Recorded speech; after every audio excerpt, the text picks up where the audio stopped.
sayang dan sangat menyayangkan terhadap masuknya Islamnya si Dedi. Saya mengatakan bahwa si Ded masuk Islam di pintu yang salah. Jadi masuk Islam di pintu orang-orang liberal, orang-orang yang tidak terlalu mementingkan namanya syariat dan suka mengolok-olok persoalan agama dan lain sebagainya. Assalamualaikum warahmatullahi wabarakatuh. Bismillahirrahmanirrahim. Allahumma sholli ala sayyidina Muhammadin wa ala alihi wa sahbihi ajma'in, amma ba'du. Allahumma ja'alna min ahlil khairi was sa'adah fid dini wa dunya wal akhirah. Semoga kita menjadi orang-orang yang di dunia ini beruntung, di akhirat juga mendapatkan keberuntungan. Amin Allahumma amin. Ini untuk semua. Kalian tidak suka dengan konten saya, kalian suka, setuju, tidak setuju, itu bebas. Tetapi kalau untuk doa ini, saya pun tidak minta kalian setuju, karena sudah pasti kalian setuju. Jangan sampai kita tidak suka kepada orang, misalnya ada kebencian, sampai diberikan doa yang baik pun tidak terima, itu sombong namanya ya, sombong. Bicara tentang Gus Fahim di konten yang sudah saya sampaikan cuplikannya itu narasi yang sangat berlebihan. Menyayangkan Deddy Corbuzier karena masuk Islamnya lewat Gus Miftah. Walaupun dia tidak menyebut nama, tetapi tafsirannya itu mesti Gus Miftah, karena tidak ada tafsiran lain. Deddy Corbuzier masuk Islamnya kepada lewat jalur Gus Miftah. Lalu narasi dia orang-orang liberal, orang-orang tidak terlalu mementingkan syariat, orang-orang yang cenderung mengolok-olok agama. Berarti sifat-sifat ini kembali kepada Gus Miftah. Saya salut kepada Gus Miftah. Tidak berkomentar apapun tentang kasus yang menimpa siapa namanya? Gus Fahim ini. Kalau Bahrawi masih menyampaikan narasinya, ya walaupun mau dipoles sebagai narasi bijaksana, tetapi tajam sekali di situ. Setidaknya menghalau atau sudah meyakini bahwa itu real terjadi. Gus Miftah no comment, salut ya. Kalau orang-orang yang dikritik oleh Gus Fahim sekelas misalnya Buya Sakur, misalnya Said, misalnya Gus Mus, misalnya Habib Agil, tidak mungkin mereka akan menanggapi kasusnya Gus Fahim. Karena bisa jadi mereka mendengar kritiknya Gus Fahim aja belum tentu iya. Nah, begitu ya. Kalau Bahrawi itu mungkin memang mendengar ya. Gus Bahrawi kalau tidak salah. Kadang kita itu memang berlebihan ketika menanggapi orang. Catatan saya berlebihan itu ketika kamu terlalu percaya diri dengan kritik kamu, padahal itu masih di tatanan persepsi saja. Tidak bisa dibuktikan. Maksudnya kamu mengklaim orang tidak mementingkan hukum syariat. Apa dalilnya? Apa buktinya orang itu tidak mementingkan hukum syariat? Hanya karena kamu melihat orang itu sering tidak kamu setujui sikapnya. Lalu dianggap dia meremehkan hukum syariat. Karena tidak mementingkan artinya meremehkan. Bahaya sekali ada orang meremehkan hukum syariat. Terus ketika dia sering bercanda berkaitan dengan hal-hal yang bersifat agama, lalu dianggap mengolok-olok agama. Lalu sampai ada narasi menyayangkan keislaman seseorang. Ya makanya saya pun kadang-kadang memaklumi kalau masif sekali serangan-serangan kepada Fahim ini. Serangan bahasanya itu adalah orang-orang yang membicarakan tentang dia ketika dia sedang ditimpa seperti itu. Wajar ya, wajar ya. Seandainya misalnya Gus Miftah yang seperti itu, bukan tidak mungkin dia bisa 7 hari 7 malam bicara itu. Atau mungkin 40 hari 40 malam.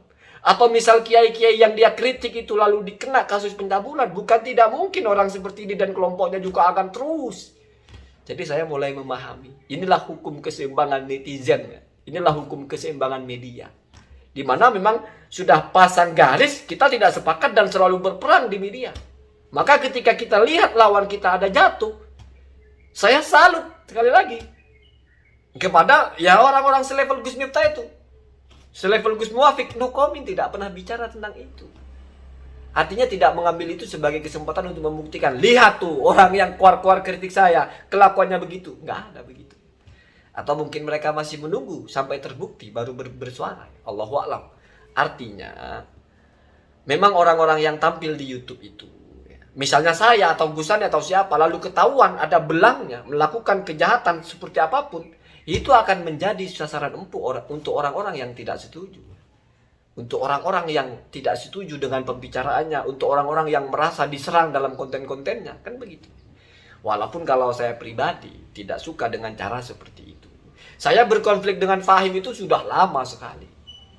Bahkan awal-awal saya buat YouTube ya, itu sudah pernah. Kita sampai saut-sautan, saya kritik dia masalah kitab, dia tanggapi lagi, saya kritik lagi, biasa. Jadi ada kemarin orang bilang giliran Fahim jatuh seperti ini lalu kita ngomong tentang Fahim. Oh enggak juga. Sudah terlalu sering bahkan ya. Hanya saja karena saya lihat Fahim ini atau Gus Fahim lah ya. Kenapa ada orang yang bilang jangan panggil Gus? Enggak lah, Gus ini kebiasaan kita memanggil orang saja. Toh Gus Nur kita panggil Gus juga. Ada Gus Nopek ya. Nopek juga Gus juga. Apa masalahnya dipanggil Gus? Jangan kamu, oh ini tidak pantas dipanggil Gus. Itu karena kamu berpikir orang dipanggil Gus itu orang hebat. Enggak. Kamu panggil saya Gus bukan berarti saya orang hebat atau orang mulia. Enggak juga. Semacam kita bahasa keakraban saja. Apa ya? Jadi itu hanya panggilan. Saya memanggil itu hanya panggilan saja. Toh orang itu tidak ditentukan kelasnya karena dia dipanggil apa. Mari kita memahami ini sebagai satu fenomena yang biasa saja di YouTube. Ketika memang selalu ada war, ada pertentangan ya. Mengkritik orang, menyerang orang, dia jatuh, ramai-ramai dikritik oleh. Walaupun orangnya diam, yang dikritik, tapi setidaknya fansnya. Apalagi ditarik kepada masalah NU. Orang ini masuk kepada NU garis lurus misalnya. Dia sering mengkritik tokoh-tokoh NU yang dianggap menyimpang misalnya. Tokoh-tokoh NU-nya diam ketika ada kasus seperti ini. Karena mungkin bagi mereka menjijikkan aja bicara hal seperti itu. Tetapi yang di bawahnya. Jadi ya inilah namanya orang sedang sial, namanya orang ada di satu gelanggang lalu jatuh ya diinjak-injak. Saya tidak mau bicara itu benar itu salah, tetapi inilah apa yang terjadi di media kita. Inilah apa yang terjadi di depan kita, di masyarakat kita, di netizen kita. Seperti itu. Jadi sekali lagi jangan terlalu menganggap ini fenomena yang luar biasa, enggak juga. Namanya berkubu ya. Berkubu itu justru tidak mau bicara benar salah, yang penting jangan kalah, kan begitu. Lalu lihat lawannya seperti itu, ya habis.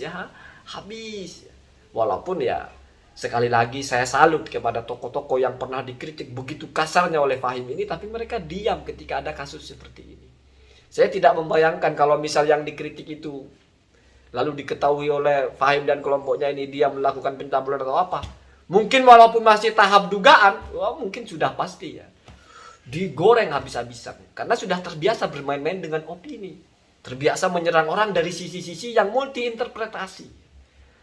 Kalau saya kan ya walaupun mungkin saya pernah juga seperti itu bahkan sering, tetapi saya ingin meyakinkan setidaknya cita-cita saya, idealisme saya mengkritik orang itu harus hitam putih.